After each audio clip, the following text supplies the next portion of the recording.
my name is Charlotte, and this is my first ever video on my YouTube channel. And I've called the YouTube channel Moderately Competent, and that's because what I really want to do is become moderately competent at creating art. So this isn't the very beginning for me. I have been trying to learn to draw and paint. I've probably put in about 1,500 hours worth of effort at this point. But that's been spread out over quite a few years, sometimes with some big interruptions in the middle. And the outcome of that is I'm really not where I hoped I'd be after this amount of effort that I've put in. So I've been asking myself, what would happen if I tried to be really consistent and really organized about how I approached learning to draw and paint, really put in the time on a daily basis every day to get better at this hobby that I've chosen. And because one of my problems has always been, or I have two problems actually, the first is that although my family and friends are really supportive and kind, they're not actually terribly interested, which is a sad fact of life, that often the things that we're obsessing about aren't particularly interesting to our nearest and dearest. And so for sure they don't want to listen to me talking ad nauseum about the specifics of my portrait practice or how hard I'm finding drawing legs or whatever.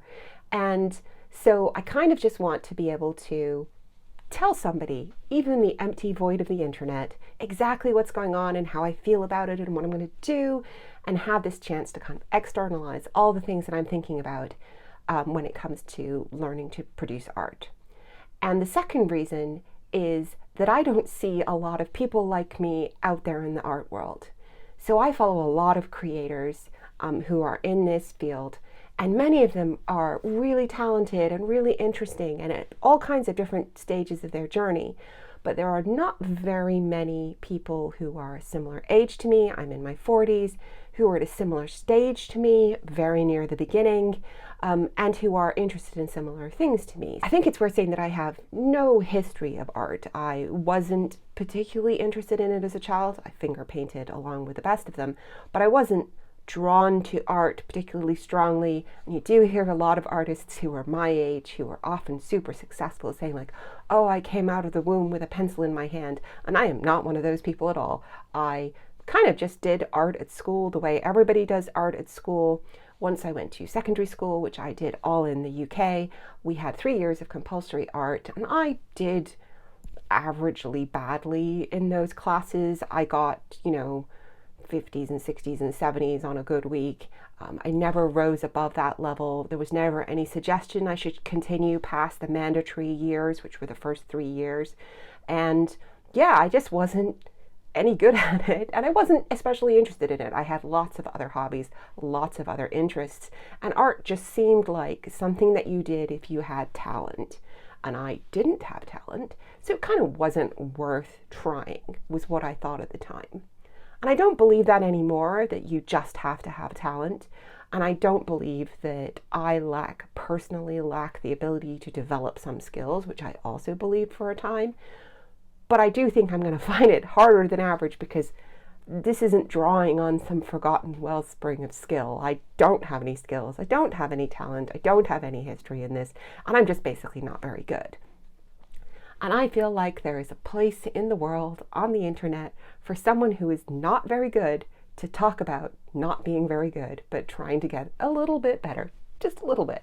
So what am I actually trying to do to get better? So the first thing to say is that I have about 3 to 4 hours a day to spend on this, which is actually a lot of time.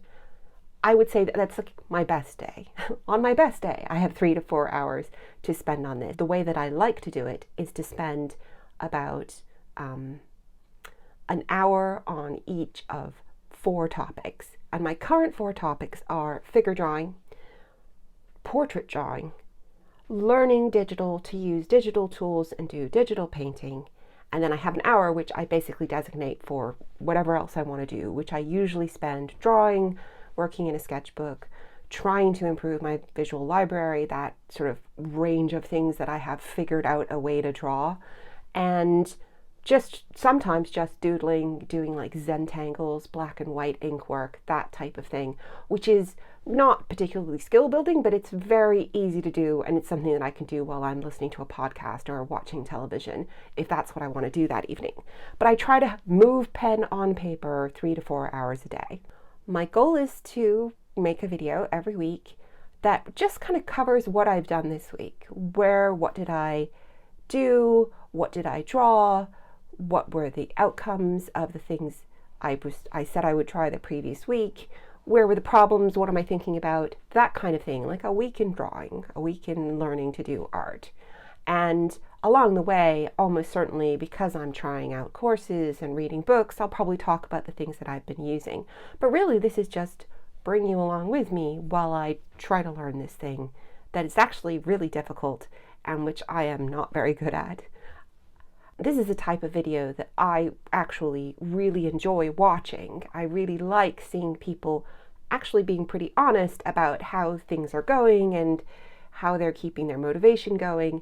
And I actually also like seeing people who are just willing to talk about the fact that things don't always go well and their work isn't always pretty. I would like to have a way to look back on all the things that I've done over several months, a year, several years, and say, actually, look, I started here, which was very bad, and I'm here now, and this is moderately competent. This is somewhere slightly better. So that's what I'm going to do. And in my next video, I'm going to talk about the first of my 4 areas. So as I said before, figure, portrait, digital painting, and just my general drawing stuff, and talk about the first of those, portrait, about where I'm starting from at the beginning of 2023, where I'll be starting from when it comes to portrait. And I'll do the same for figure. And then because I'm starting from scratch in 2023, I'll talk a tiny bit about digital skills, and then mostly about my other drawing, my kind of free drawing, visual library approach that I'm trying to take.